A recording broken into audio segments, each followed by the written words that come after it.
All right, guys, hallelujah. We are officially done here. Check out that yellow camo marine foam. Looks amazing. Excuse the mess. I took the boat to the river today. Wanted to test out one more time.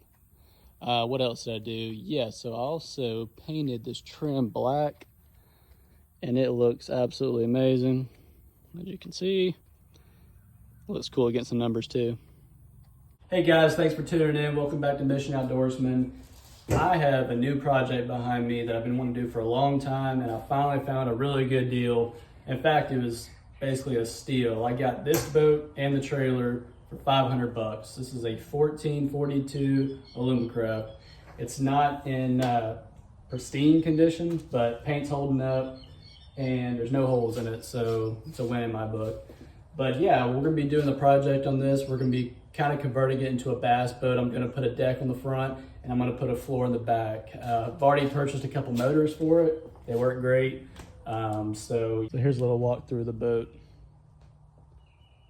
As you can see, paint's not terrible. Granted, it's a $500 boat. But yeah, we're gonna be turning this thing into a little bit of a bass boat action. We're gonna just leave this the same. I'm gonna have my gas tank and my battery back there. I'm gonna have some foam all the way out. I just use these to kind of measure it. So I'll put some foam down, and I already bought some rubber flooring. It's over there. I'll have to put it on. But first off, this thing's getting vacuumed before anything's happening. Yeah, and then I'm gonna put a casting deck here on the whole front. So that way we'll be able to put a foot pedal trolling motor on it. All right, so the back is complete. I didn't want to record everything because it wasn't that much to show, but pretty simple. I'll show you what I did here. This is the mat that I bought off Amazon. It's like 25 bucks, super cheap. Went to Home Depot and had to buy some foam. Now Home Depot did not have the 1.5 inch like I needed, so I have the bottom at 1 inch and the top one at 1/2 inch. I basically just had to do it twice. So not ideal, but not a deal breaker. But yeah, it turns out really good. Sits flush, super easy, super soft, and cheap. So yeah, this weekend I'm going to buy some wood, and I'll actually show you how I cut it, what I do, and so on. But so far, so good. All right, well, welcome back. It's been like 2 weeks later. It's nonstop rain around here, but went to Home Depot, got a 3/4 inch by 4x8 piece of plywood. So this wood is not exactly perfect, and later on I'll show you what I'm going to do to fill in the space. But instead of using 2 pieces of wood for only maybe like 10 inches of the other one, this is the best option for me. But yeah, here, we'll take a look at it. Here's what I have so far. This piece of wood will be screwed in. This is another piece I had to cut.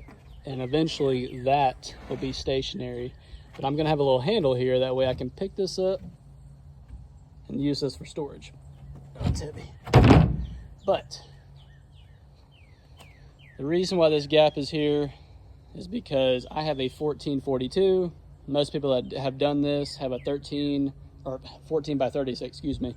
So that obviously takes away the space there. But instead of having to use an entire new piece of plywood, I don't mind having this because I'm gonna buy some foam, like some, I don't know, marine foam, and it'll kind of be a cool additive right there anyway. So, but yep, just want to give you an update. This is so far what I have done.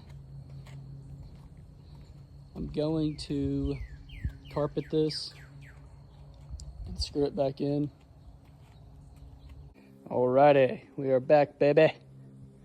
It's been a few crazy weeks.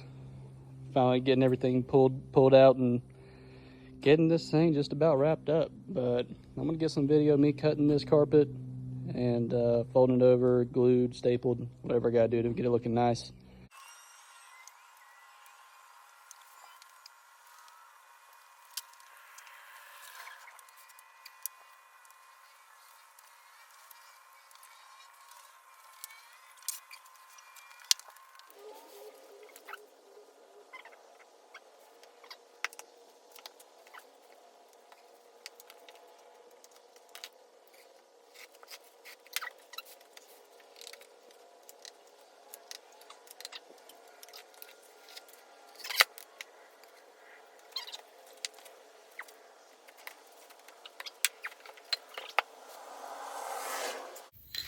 All right, here we go. So I'm gonna start gluing this carpet down for this for the top piece.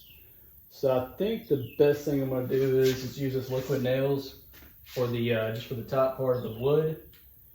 Put that down on this, and before I set the wood down on the carpet, I'm gonna spray it with this spray, spray adhesive.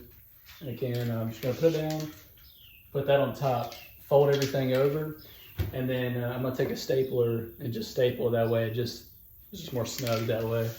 So hopefully this works out.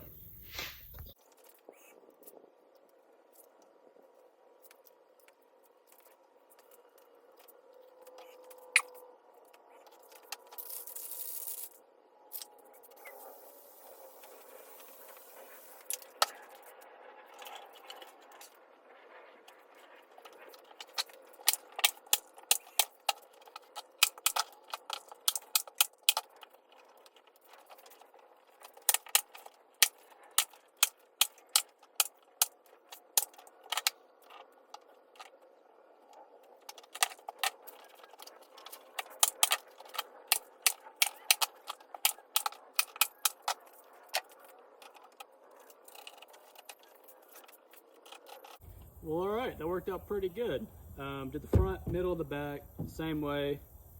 Liquid nails, spray adhesive, fold them over, staple them down. Obviously, the sun is showing all the imperfections, which is amazing. That should go out, and if it doesn't, that's okay. This is just a little John boat project. I did the best I could to tighten it and staple it down, but obviously there's going to be some spots that are higher than the other ones, but eventually it'll probably go down. This is screwed in, and this one's screwed in. The middle I can take out, so that way if anybody wants to ride in the boat, I'm just going to pop this out. But either way, it's just going to flip up like this. I'm going to put a handle on this side of this. That way, I just get to it easier. But it's a little tighter on that side. But over time, it's going to loosen up. Be a little bit easier, but obviously it sits flush. But yeah, let's do a little stability test.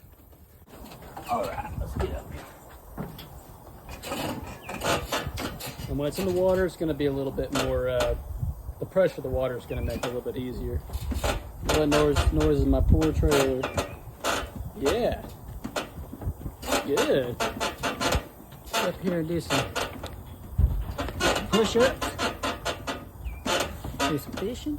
I like it. Now I wouldn't do any like crazy jumping jacks or somersaults on it, but it's not going anywhere. I guarantee I can get 2 people up here. I weigh 180 pounds. I don't want to do anything crazy because my trailer is literally crying. I can hear it right now. But, and yeah, see when I'm walking, those little high spots in the carpet, I'll make sure I walk on those a little extra, get my feet wet, make sure the water will actually probably help it.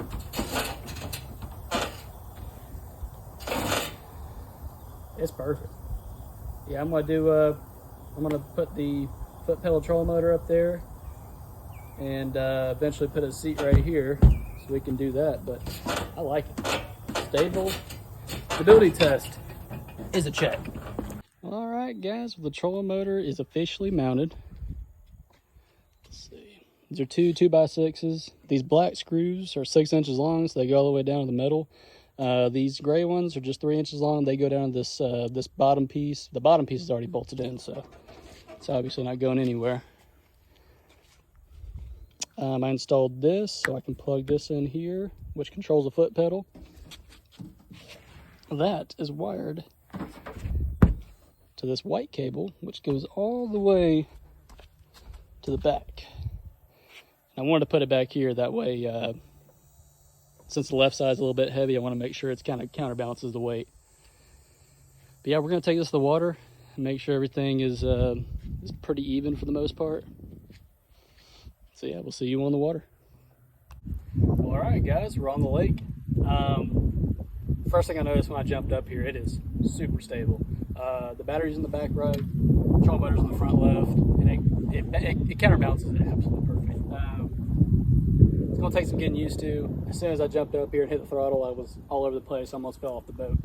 But Yeah, I'm super excited about this. This is gonna be a game changer. I just got sick and tired of hitting the throttle constantly on my rear trolling motor. It's good for getting me to place, but nothing like fishing with this. This is gonna be a game changer. But I'm gonna get some video of me fishing. Hopefully I can catch something. But either way, thank you so much for tuning in and watching this video. If there's anything you got any questions about, please comment, and I'm gonna answer. I just saw a fish jump right there.